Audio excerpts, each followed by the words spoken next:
Puji Tuhan, saudara. Tuhan Yesus sungguh baik. Bapa di sorga sungguh baik.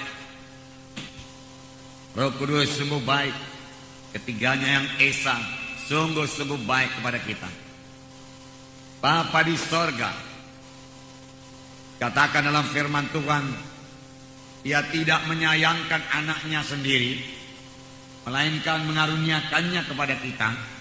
Masakan Dia menahankan segala sesuatu daripada kita. Itu Roma 8 ayat 32, di mana dikatakan, Ia yang tidak menyayangkan anaknya sendiri, tetapi yang menyerahkannya bagi kita semua, bagaimanakah mungkin Ia tidak mengaruniakan segala sesuatu kepada kita bersama-sama dengan Dia? Berarti Tuhan mau mengaruniakan segala sesuatu yang kita butuhkan lama kita hidup dalam dunia ini. Firman Tuhan juga berkata, Aku datang supaya domba itu beroleh hidup, hidup yang berkelimpahan.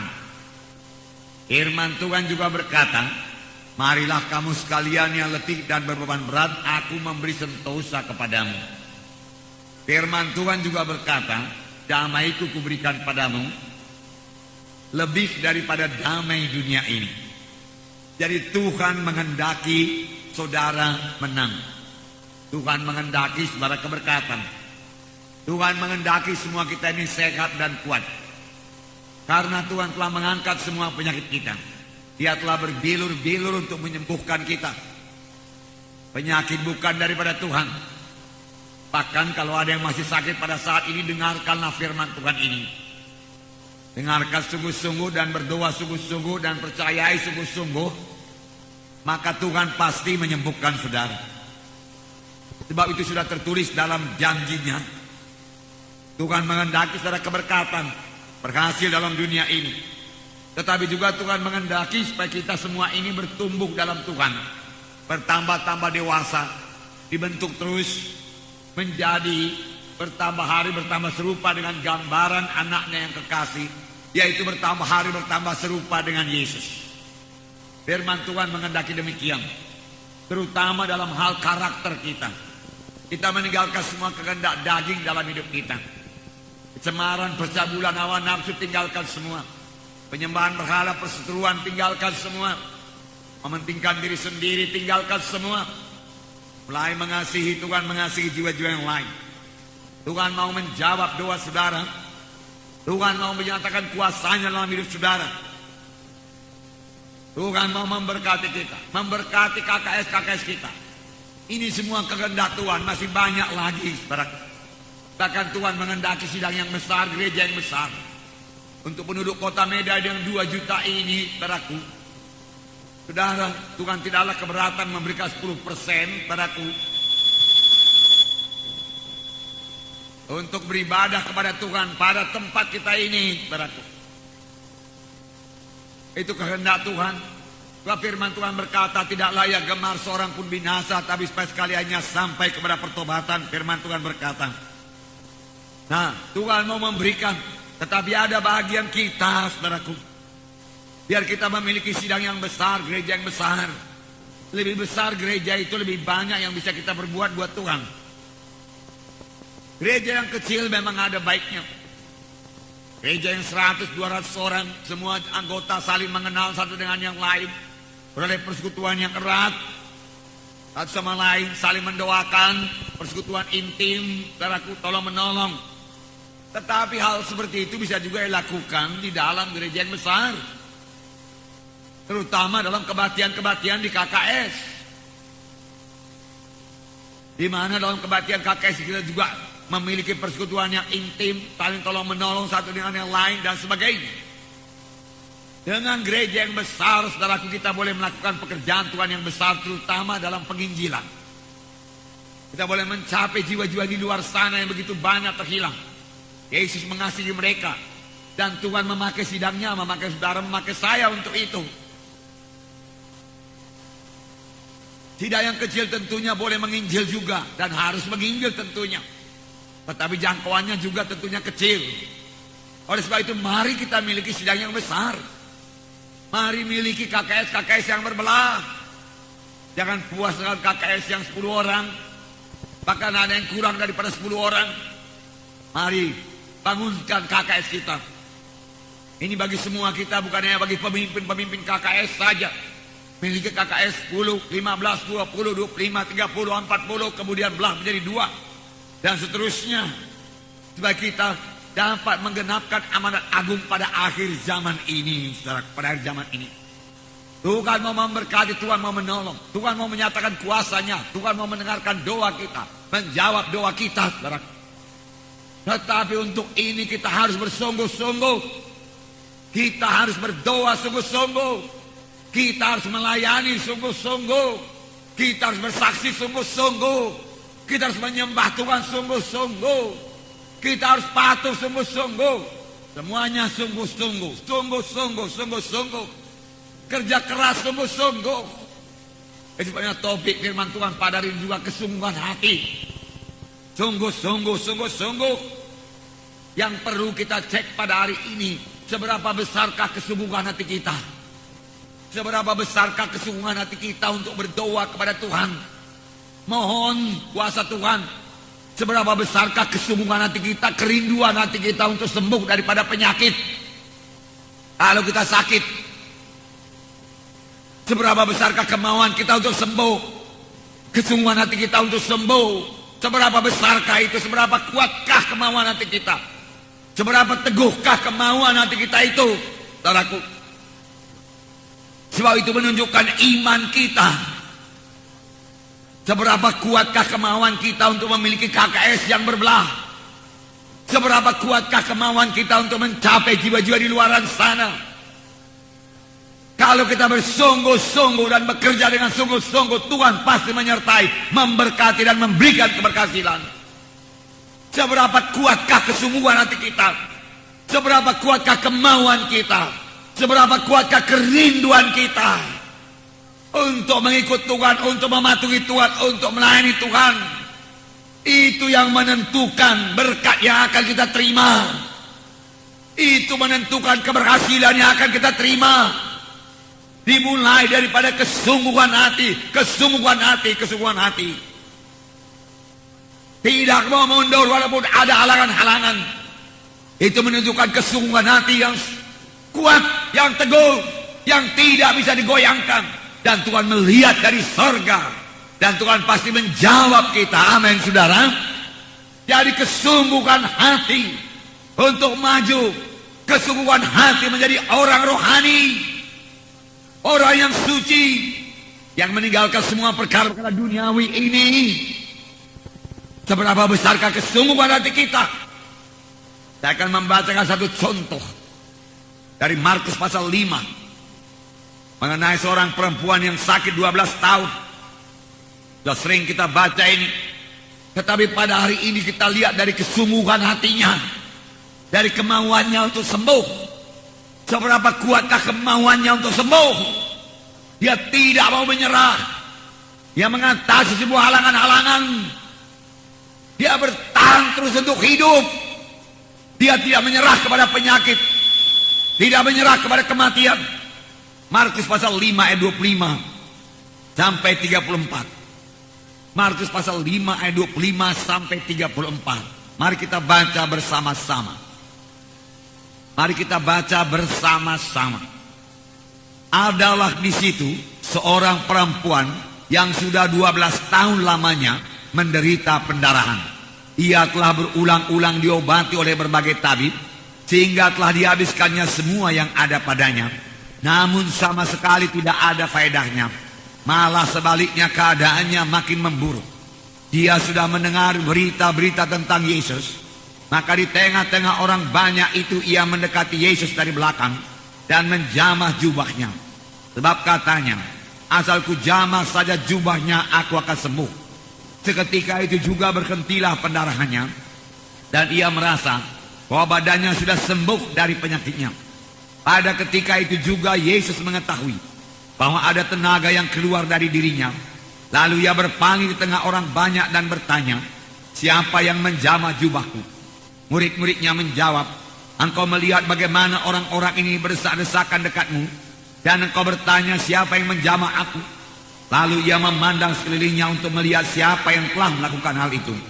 Perempuan itu yang menjadi takut dan gemetar ketika mengetahui apa yang telah terjadi atas dirinya, tampil dan tersungkur di depan Yesus dan dengan tulus memberitahukan segala sesuatu kepadanya.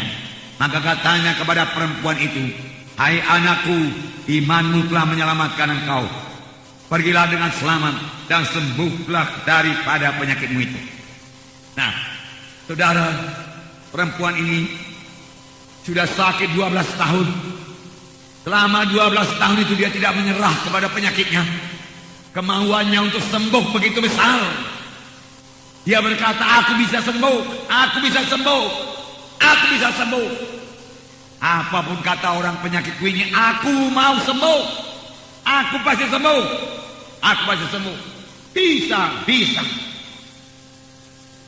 Dia tidak menyerah kepada penyakitnya. Itu sebabnya dia bisa bertahan 12 tahun dengan penyakit yang parah, penyakit pendarahan. Kalau saja dia menyerah dan dia berkata, tidak ada harapan lagi, dia tidak akan sampai bertemu dengan Tuhan Yesus.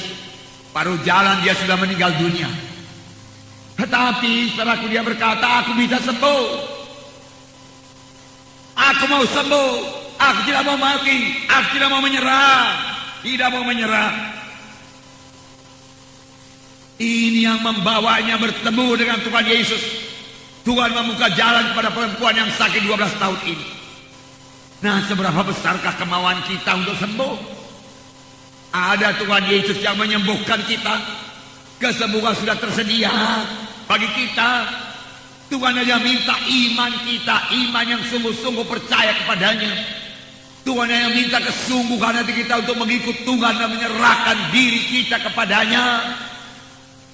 Maka kesembuhan akan menjadi milik kita. Begitu banyaknya penyakit pada zaman sekarang ini, saudaraku. Banyak sekali orang sakit.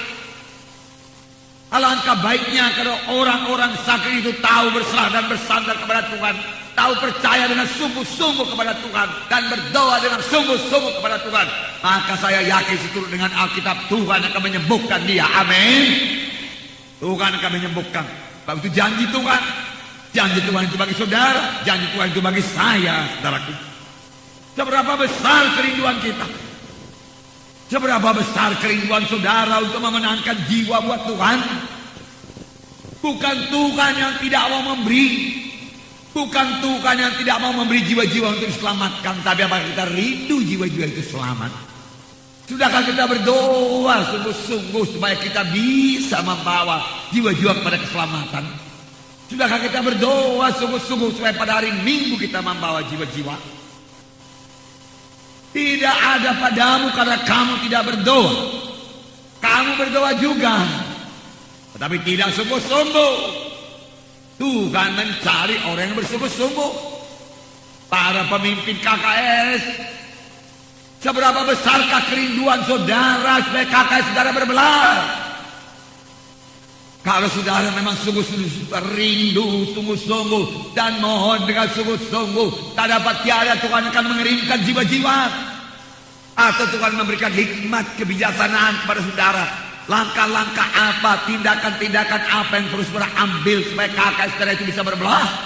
Setelah saudara merindukannya dengan sungguh-sungguh.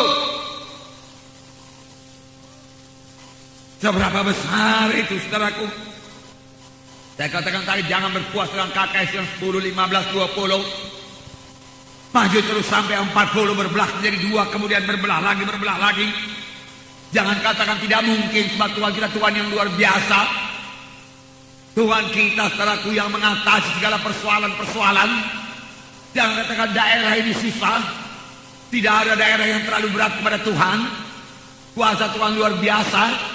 Tapi apakah kita sudah sungguh-sungguh berdoa? Kalaupun kelihatannya pintu-pintu tertutup buat keselamatan, sudahkah kita berdoa supaya Tuhan membukakan pintu-pintu keselamatan bagi jiwa-jiwa itu? Seberapa besarkah kerinduan hati kita, kesungguhan hati kita, saudaraku? Tuhan lihat itu semua dan Tuhan jawab, saudaraku. Seberapa besarkah kerinduan hati kita berdoa supaya Roh Kudus turun dalam KKS kita? Seberapa besarkah kerinduan kita untuk bersekutu dengan Roh Kudus? Itu semua menentukan kehadiran Tuhan. Seberapa besarkah kerinduan kita buat urapan Tuhan, buat kuasa dan tanda ajaib, saudaraku. Dimulai dari kerinduan, kemudian dengan sungguh-sungguh mohon kepada Tuhan. Mari bergerak. KKS adalah pusat penginjilan dan pemuritan. Dua perkara, itu pengenapan amanat agung. Seberapa besarkah kesungguhan hati kita untuk menginjil, untuk memenangkan jiwa-jiwa. Biarlah kasih Tuhan memenuhkan kita pada hari ini supaya kita mulai melihat jiwa-jiwa yang terhilang, mulai mengasihi mereka, mulai berdoa buat mereka dengan sungguh-sungguh supaya Tuhan membuka jalan dan saudara boleh bersaksi, kemudian saudara boleh membawa mereka di kebaktian ini sampai kepada keselamatan, pelayaninya, mengajaknya training, baptisan, terus kebaktian, sehingga mereka bertumbuh dalam Tuhan, ikut KKS. Itu semua pelayanan yang harus dikerjakan dengan sungguh-sungguh, didoakan dengan sungguh-sungguh, dilayani dengan sungguh-sungguh. Amin, saudara. Itu yang diminta Tuhan supaya kita berbuat. Jikalau semua perkara ini ada padamu dan bertambah-tambah, inilah yang menahan kamu daripada malas dan daripada buta rohani. Banyak anak-anak Tuhan tidak tahu apa yang dia perbuat. Mari masuk dalam gerakan Roh Kudus. Mari masuk dalam pelayanan. Saudara boleh bertumbuh dalam Tuhan, bertumbuh dalam Tuhan. Sekarang begitu mudah di kota Medan ini. Marilah bekerja pada akhir zaman ini, saudaraku. Sebentar Yesus akan datang, saudara. Sebentar Yesus akan datang. Kumpulkanlah harta yang kekal di sorga. Jangan harta dunia ini, saudaraku. Dalam gejolak-gejolak keuangan seperti sekarang ini, saudara, uang itu bisa habis begitu saja, saudara. Tetapi kalau kita mengumpulkan harta yang kekal, kita mengumpulkan pahala-pahala di sorga, doa kita kumpulkan, air mata kita terkumpul di sorga, pelayanan kita dikumpulkan di sorga, itulah yang paling baik, yang akan menjadi berkat bagi kita selama-lamanya. Amin, saudara. Cari perkara-perkara di atas, pikirkan perkara-perkara di atas. Yesus akan datang. Dunia ini tidak akan bertambah baik, saudaraku. Akan bertambah-tambah sukar untuk mengabarkan Injil Tuhan. Oleh sebab itu mari kita bergerak dengan cepat. Masih banyak jiwa-jiwa perlu diselamatkan. Saudara tentunya sudah mengetahui bahwasanya hanya Yesus jalan keselamatan. Tidak ada yang lain. Tuhan sendiri berkata, akulah jalan dan kebenaran dan hidup. Seorang pun tidak sampai kepada Bapa kalau tidak melalui aku. Tidak ada jalan yang lain. Hanya Yesus saja jalan. Tidak ada juru selamat yang lain. Hanya ada Yesus. Kebenaran kita, kebaikan kita, sumbangan kita, pertolongan kita semuanya baik, saudaraku. Tetapi tidak bisa membawa kita ke sorga. Dan kalau diukur dengan kesucian Tuhan, itu semua hanya sebagai kain lapuk saja di hadapan Tuhan. Yesaya 64 mengatakan, saudara, dengan anugerah itu kami selamatkan oleh sebab iman. Itu bukan hasil pekerjaanmu, tapi itu karunia Allah. Jangan seorang memegahkan dirinya. Mari bawa jiwa-jiwa sebanyak-banyaknya. Mari berdoa dengan sungguh-sungguh. Jangan biasa-biasa saja. Kalau biasa-biasa saja belum berhasil, lakukan yang luar biasa. Amin. Kalau doa 1 jam belum berhasil, berdoa 2 jam, saudaraku. Itu namanya, saudaraku, bersungguh-sungguh, bersungguh-sungguh. Pada permulaan sidang ini kami melayani dengan satu tekad, dengan kebulatan hati. Sidang ini mesti hidup, mesti bertumbuh, tidak mau menyerah apapun halangan. Walaupun ada saatnya kami dipanggil polisi, dipanggil pengadilan dan lain sebagainya, kami maju terus. Pelayanan waktu itu tidak seperti di kota, mudah. Dengan naik sudako sebentar sampai bisa mengunjungi. Kami naik mobil pun berjam-jam bergumul dengan jalan yang berlumpur. Kemudian kalau mobil tidak bisa jalan terus, jalan kaki ke tempat tujuan. Dijumpai orang-orang kampung, orang-orang desa, dikabarkan Injil, gereja mesti berdiri, gereja mesti berdiri. Dan memang berhasillah berdiri gereja di kampung itu, saudara. Harus berhasil, tidak ada jalan mundur. Harus berdoa dengan bersungguh-sungguh, mencucurkan air mata dengan bersungguh-sungguh. Tiap kali mau berangkat menginjil, mencucurkan air mata. Dahulu sebelum mencucurkan air mata, saya tidak berangkat. Saya sudah mencucurkan air mata karena mengasihi Tuhan dan mengasihi jiwa-jiwa itu, saudaraku. Pelayanan menjadi begitu ringan kepada saya. Tidak berat lagi menempuh perjalanan yang berat itu. Karena sudah mengasihi jiwa-jiwa dan rindu melihat keselamatan mereka. bertahun-tahun. Saudaraku demikian, saudara, sekitar 14 tahun, saudara. Dan gereja-gereja di desa berdiri. Lalu mulai muncul gereja kemenangan iman Indonesia yang sama sekali di Medan tidak dikenal pada waktu itu, saudara. Sebelum kita masuk ke Medan, tahukah saudara bahwasanya kita masuk ke Medan untuk gereja kemenangan iman Indonesia baru 10 tahun yang lalu? Sebelum itu selama 7 tahun hanya I Care di Sima Concern, di gedung keluarga Simatupang, saudaraku, yang sekarang jadi Prismat itu, saudara. 7 tahun kita kebaktian di situ.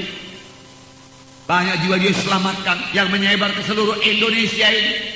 Sehingga kemana saja saya pergi KKR, saudara, sampai ke Kupang sana, di Balikpapan lah, saudara, di Pontianak, saudara, tetap berjumpa dengan anak-anak I Care yang dulu, yang saya selamat dalam pelayanan Bapak. Terima kasih Pak. Saya sekarang di gereja ini, oke, maju terus, saya katakan layani terus. Tidak ada yang sia-sia kalau kita melayani dengan sungguh. Amin, saudara. Sungguh.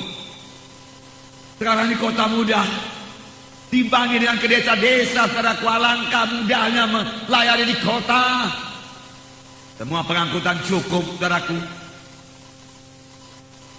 Bahkan kalau saudara lapar sebentar bisa, saudaraku, makan di luar. Kalau ke desa mau makan apa, saudaraku? Kami pernah sekali pulang dari desa, malam gak bisa pulang, jadi kami menginap. Saudara, tadi pagi, saudaraku, yang punya rumah juga cukup miskin, dia sendiri pun tidak makan, saudara. Jadi kami pun pulang tanpa makan pagi-pagi, berjalan kira-kira 2 jam untuk mencapai mobil. Jadi apakah yang kami makan, saudara? Ada tebunya. Beberapa rumput di luar, saudara, masing-masing kami ambil 1 batang, saudara. Pisau juga tidak ada. Lalu dengan kulit-kulitnya semua digigit sepanjang jalan, saudara. Alangkah nikmatnya, saudara. Rupanya karena tebu itu mengandung gula, memberikan kekuatan kepada kami semua untuk berjalan selama 2 jam itu, saudara. Menikmati tebu itu dan sampai ke mobil, puji Tuhan. Semuanya diberikan Tuhan yang terbaik. Tuhan tidak pernah meninggalkan. Amin, saudara. Nah, begitulah penginjilan pada waktu itu untuk memenangkan jiwa-jiwa. Tetapi gereja berdiri. Anak-anak Tuhan teguh sampai sekarang, puji Tuhan. Firman Tuhan tidak kembali dengan kosong. Rindukah saudara urapan, berdoa dengan sungguh-sungguh. Rindukah hikmat, berdoa dengan sungguh-sungguh. Baca Alkitab dengan sungguh-sungguh. Rindukah kuasa dan tanda ajaib, berdoa dengan sungguh-sungguh. Dengan sungguh-sungguh. Jangan asal berdoa saja. Saya percaya di sini ada beberapa orang alumni. Kami akan segera mengirimkan saudara untuk membuka kota-kota. Kita sudah ada di 18 provinsi di Indonesia ini. Tinggal 9 provinsi lagi. Jadi kalau provinsinya, ibu kotanya, saudaraku, hanya dalam tempo beberapa bulan ini selesailah semua seluruh Indonesia. Tetapi haleluya. Tetapi maksud kita, saudaraku, sebelum selesai tahun 2000, bukan hanya ibu kota provinsi yang sudah kita masuki, saudara. Seluruh ibu kota kabupaten di seluruh Indonesia ini sudah kita masuki. Amin. Itu goal kita. Kemudian kita bergerak ke luar negeri, saudara. Tidak ada yang mustahil. Tuhan kita Tuhan yang besar. Tapi apakah kita bersungguh-sungguh hati untuk ini? Para alumni mari bersungguh-sungguh hati. Punya tekad yang bulat, tidak mundur. Dan saya mau mengatakan kepada saudara-saudara, mengerjakan pekerjaan Tuhan pasti ada halangan. Pasti ada tantangan. Cuma di mana-mana ada setan. Setan tidak akan pernah membiarkan, saudaraku, anak buahnya atau jiwa-jiwa yang belum selamat itu menjadi selamat dengan begitu-begitu saja. Oh, silakanlah Pak Pendeta Munte datang kemari. Ini banyak jiwa-jiwa belum selamat. Silakanlah kabarkan Injil. Saya berikan ini untuk keselamatan. Enggak ada setan yang berkata demikian. Dia akan menghalangi di mana bisa. Tetapi Roh Kudus yang ada pada kita lebih besar daripada segala roh jahat dalam dunia ini. Amin. Dia lebih besar. Tuhan menentukan kita lebih daripada pemenang-pemenang. Mari kita kerjakan dengan segenap hati kita, amin. Para alumni, tidak ada dalam kamu saudara untuk mundur. Tidak ada. Tidak ada menoleh ke belakang. Tempuh terus. Apakah saudara ditempatkan di kota atau di desa, kerjakan pekerjaan Tuhan dengan setia, dengan mengasihi Tuhan, mengasihi jiwa-jiwa itu. Bangun kerajaan Tuhan. Inilah waktunya untuk bersungguh-sungguh, saudara. Nah, sama sebagaimana perempuan yang sakit 12 tahun ini, dia tidak menyerah. Dia berkata, aku bisa sembuh. Aku bisa sembuh. Aku mesti sembuh. Ini bukan roh yang menyombongkan diri. Ini adalah roh yang punya iman. Dia punya visi. Dia lihat dia sembuh. Punya visi. Dia lihat. Saya lihat gereja Kemenangan Iman Indonesia bersama seluruh Indonesia. Itu bukan kesombongan, saudara. Itu gerakan daripada Tuhan untuk mendorong saya bekerja terus, kuat terus. Saya tidak mau menjadi lemah. Kau datang kelemahan kepada saya, saudara tahu apa saya perbuat? Saya usir. Penyakit mencoba datang kepada saya, usir. Saya tidak mau terima kau penyakit dalam nama Yesus. Keluar kau dari saya dalam nama Yesus. Darah Yesus bungkuskan saya demi nama Yesus. Kelemahan tidak boleh menguasai saya dalam nama Yesus. Dalam nama Yesus. Amin, saudara. Dan Tuhan mendengarkan doa kita. Jangan terima penyakit. Jangan terima. Miliki visi yang teguh. Kalau saudara sakit, lihat saudara sembuh. Sama seperti banyak perempuan yang sakit 12 tahun ini, dia lihat dia sembuh. Kalau saudara belum keberkatan, lihat saudara keberkatan. Amin. Kita rajin memberi kepada Tuhan, amin. Nah, itu kehendak Tuhan, saudara. Lihat jiwa-jiwa selamat dalam pelayanan saudara. Lihat saudara bersaksi. Roh Kudus memberikan kemampuan kepada saudara untuk bersaksi. Perempuan yang sakit 12 tahun tidak menyerah. Kalau barangkali orang berkata, wah sudah 12 tahun kau sakit, hartamu sudah habis. Sudah cukup banyak dokter yang kau datangi. Bahkan kau sudah bikin dukun, tabib-tabib. Gak sembuh juga, macam mana lagi lah kadang kau itu berkali. Gak ada harapan lah sama kau. Tapi perempuan ini berkata, bisa. Aku bisa sembuh. Aku bisa sembuh. Aku bisa sembuh. Aku bisa sembuh. Amin, saudara. Dia berkata, aku bisa sembuh. Aku bisa berhasil. Aku bisa kuat. Aku bisa,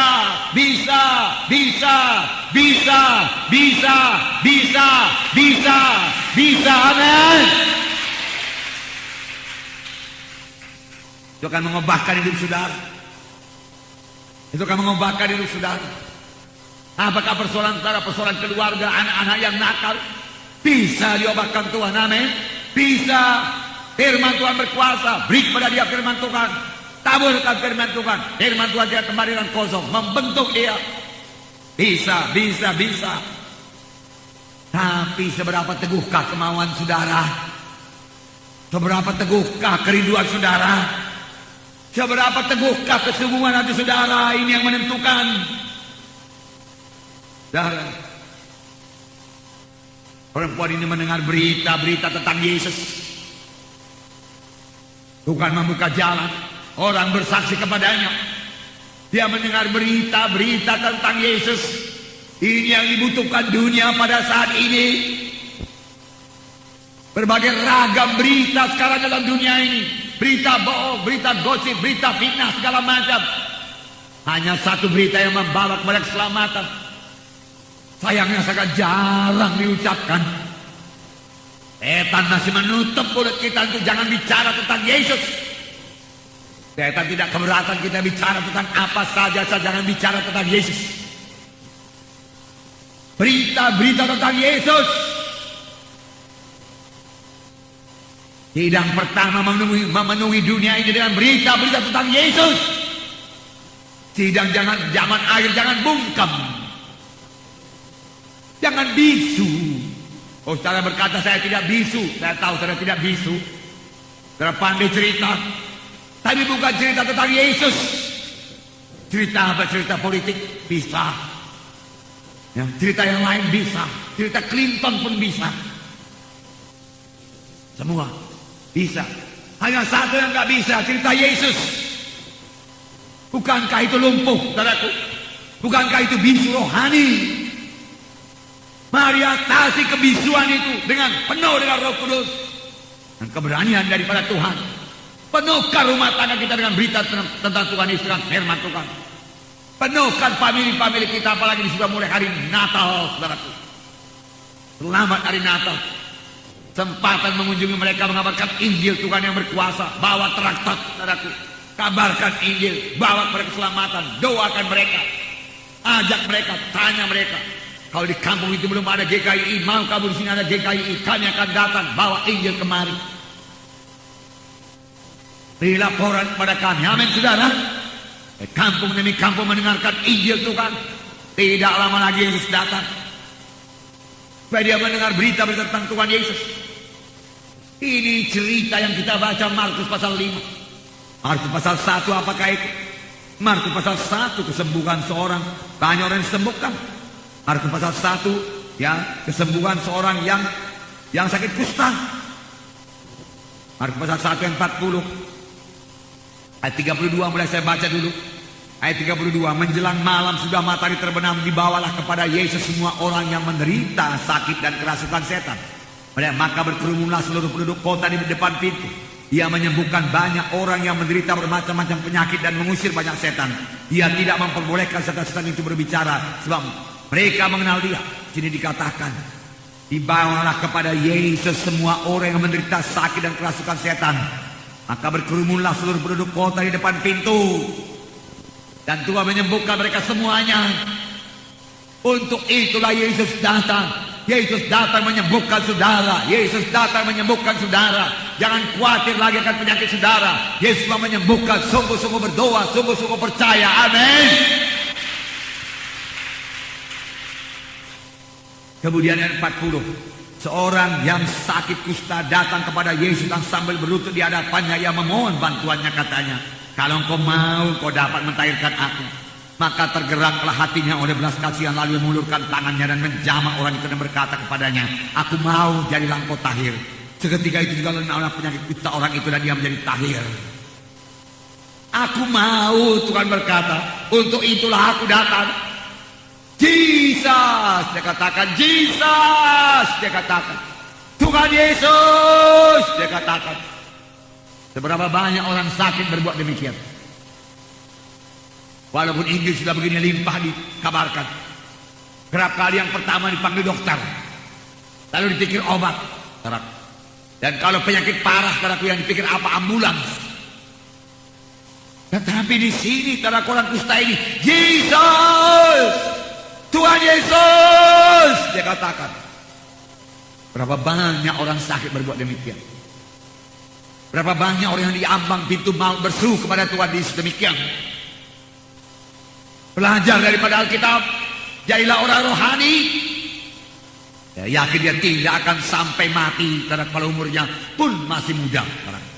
Kalau dia tahu berseru kepada Tuhan, berserulah olehmu kepadaku, maka aku akan menjawab engkau. Berseru dengan sungguh-sungguh, Jesus, dia katakan. Sekali lagi berseru dengan sungguh-sungguh. Jangan sungkan-sungkan menyeru nama Yesus. Jangan berat mulut kita berseru nama Yesus. Berseru, berseru. Bebaskan hati saudara, bebaskan iman saudara, bebaskan suara saudara. Jesus, tolong saya. Yesus berhenti dan hati Yesus tergerak oleh belas kasihan. Hati Yesus tergerak oleh belas kasihan.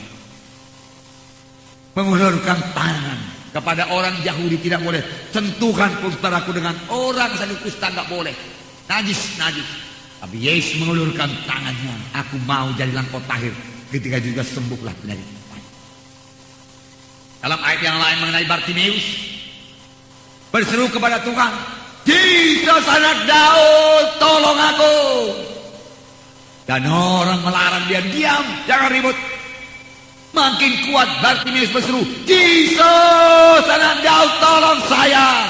Jesus, tolong saya. Yesus berhenti, panggil dia kepada. Apa diperbuat Bartimeus? Bartimeus membuangkan jubahnya, supaya lebih cepat jumpa dengan Yesus. Ini kesungguhan hati. Sungguh-sungguh berseru, sungguh-sungguh berdoa, membuang semua halangan-halangan. Apa yang kau mau supaya kuberikan kepadamu? Itu pertanyaan Tuhan Yesus. Tuhan, supaya aku dapat melihat. Kalau Tuhan Yesus bertanya kepada kita pada pagi hari ini, apa yang kau mau supaya kuberikan kepadamu? Adakah kerinduan hati kita yang sudah lama berada dalam hati kita? Adakah permohonan kita? Atau kita sudah berpuas begini-begini saja, biasa-biasa saja? Adakah permohonan kita? Ini sebabnya berkat Tuhan tidak turun, karena memang kerinduan kita pun biasa-biasa saja. Mengapa Bartimeus, saudaraku, tahu menjawab? Karena sudah lama dia doakan, saudaraku. Lama dia rindukan. Banyaknya orang buta pada waktu itu, nggak semua disembuhkan.